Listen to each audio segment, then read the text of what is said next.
Assalamualaikum warahmatullahi wabarakatuh. Sebelum ni kita bincang soal bagaimana kaedah orang yang menguruskan sembelihan korban di luar negara. Jadi kalau kata kita nak masuk sembelihan korban di luar negara, kena pastikan kadarnya berapa, haiwan apa yang kita nak masuk, dan juga orang yang menawarkan, juga orang yang nak menguruskan juga korban kita juga mesti jelas ketika kita menawarkan perkhidmatannya itu. Jadi dalam hal ini kena pastikan jenis dia, sifatnya, kadarnya, harganya, kalau ada yang termasuk upah pengurusan kena jelas. Dengan lafaz yang jelas supaya tidak timbulnya perkara yang disebut sebagai perkara yang gharar ketika akad tersebut. Baik, kalau hukum dan juga yang berkaitan dengan korban yang bercampur dengan akikah, hadiah, nazar dan juga sembelihan biasa.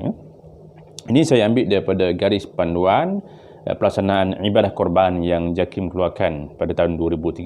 Ini saya ambil daripada garis panduan tersebut. Jadi kita kena bezakan antara haiwan sembelihan korban.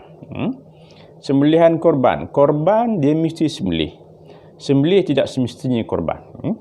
Sekali lagi, korban dia mesti melakukan sembelihan, dan juga sembelihan tidak semestinya korban. Sebab tu disebutkan sembelihan biasa. Sembelihan korban dia adalah dua perkara yang berbeza, termasuk juga adalah lembu, juga haiwan yang disebut sebagai haiwan hibah, lembu yang sedekah, yang tidak diniatkan sebagai haiwan korban. Jadi bagaimana hukum-hukumnya? Baik. Dan juga realitinya di Malaysia memang ada orang yang nak masuk korban, ada yang nak masuk akikah, ada yang hanya lembu hadiah saja, dan juga ada yang sembelihan korban, sembelihan biasa. Baik, maka dalam hal ini disebutkan sekiranya berlaku pencampuran korban juga perkara lain, maka wajib dilakukan pengasingan daging bahagian satu korban wajib. Korban wajib perlu diasingkan daripada daging bahagian korban sunat, akikah, dan juga daging sembelihan, sembelihan biasa yang untuk dijual. Ada juga sembelihan biasa dia nak jual, dia tak niatkan sebagai korban, boleh. So dalam hal ini disebut mesti diasingkan. Yang pertama berkenaan dengan daging korban nazar ni, maka wajib. Yang tu perkara yang kita akan bincangkan nanti. Ada korban wajib, ada korban sunat. Baik, cuma saya nak jelaskan yang proses pre-korban ni, sebelum proses-proses nak masuk kepada hukum hakam, nak masuk kepada pengagihan kaedah sembelihan, pelaksanaan korban pada hari tasyrik nanti. Baik, jadi dalam hal ini wajib diasingkan daging korban wajib, juga korban nazar ini, korban nazar. Sebab ini adalah penting untuk kita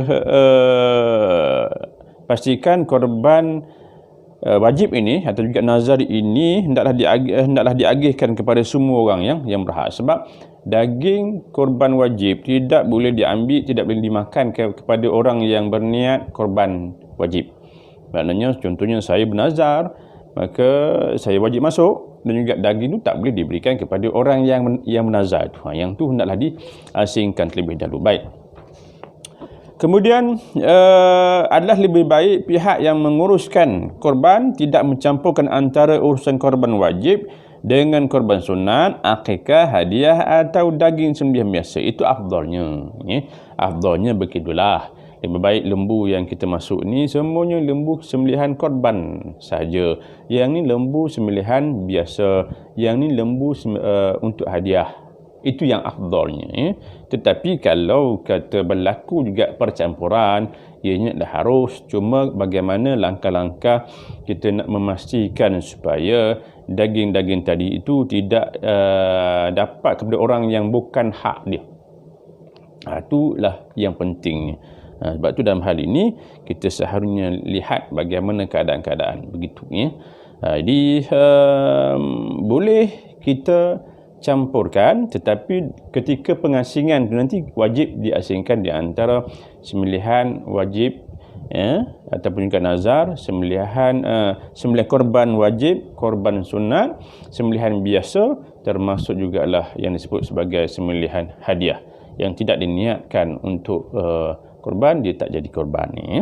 Baik. Jadi itu tentang hukum yang berkaitan dengan percampuran daging-daging itu. Mudah-mudahan dia dapat dimanfaatkan. Jangan lupa tengok dalam siri-siri korban yang lain dalam channel Ustaz Amri Halal.